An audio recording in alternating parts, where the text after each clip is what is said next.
By the way, I got you a new phone. Hindi mo nakakailanganin itong lumang telepono mo. Kung kailangan mo ng mga contact sa clinic, kunin mo nila kay Christy. Kaya nang bahala dito, ha?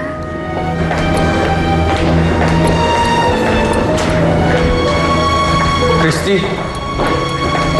Si Natalia. Wala siya dito, Carl. Christy, huwag mo siyang itago. Alam ko nandito siya. Hindi ako alis dito hanggang di ko siya nakakausap.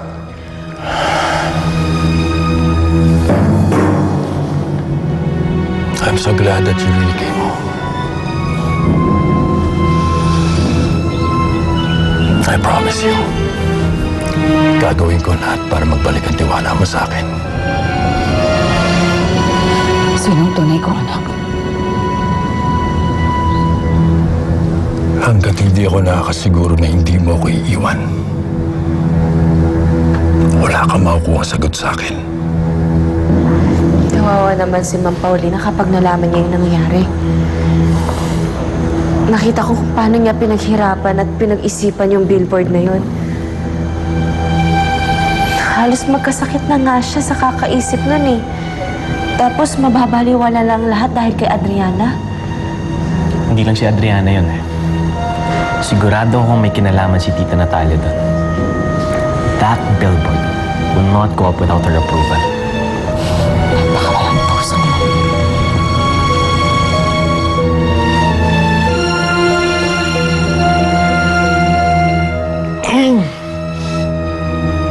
Look, Natalia, mahal kita. Pero sa ngayon, makontento ka na muna na alam mo na buhay ang tunay mong anak. Wala nga siya dito. Hindi pa siya dumarating.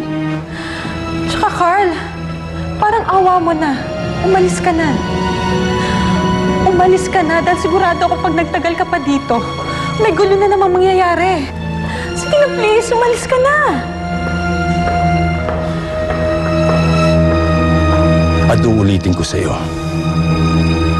kahit na nakalabas na ng kulungan si Carl, may mga tao kung nagbabantay sa kanya.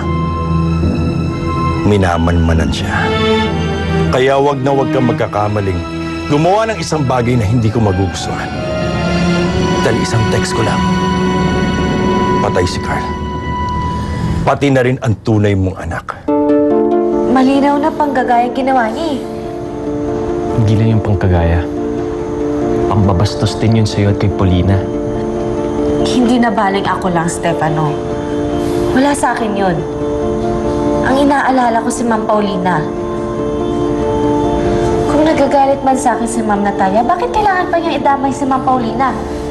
Alam mo, ganyan talaga si Tita Natalia. Kahit maraming masasaktan, pareho sila ni Adriana eh.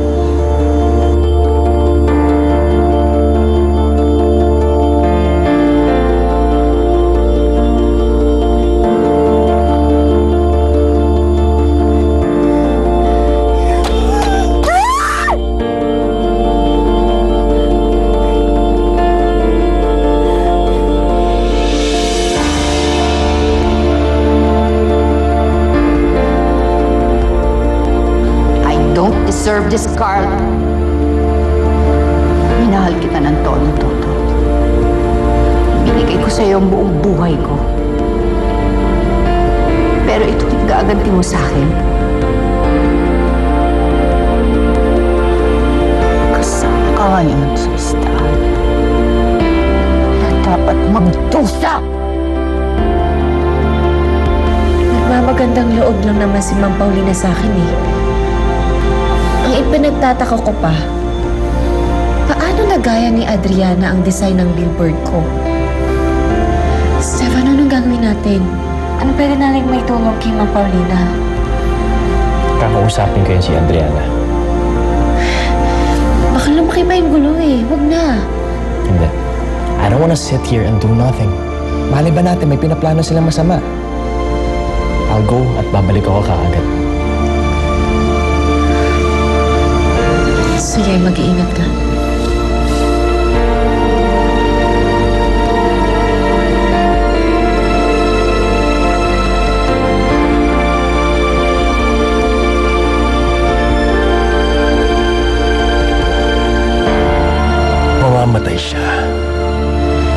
nang hindi mo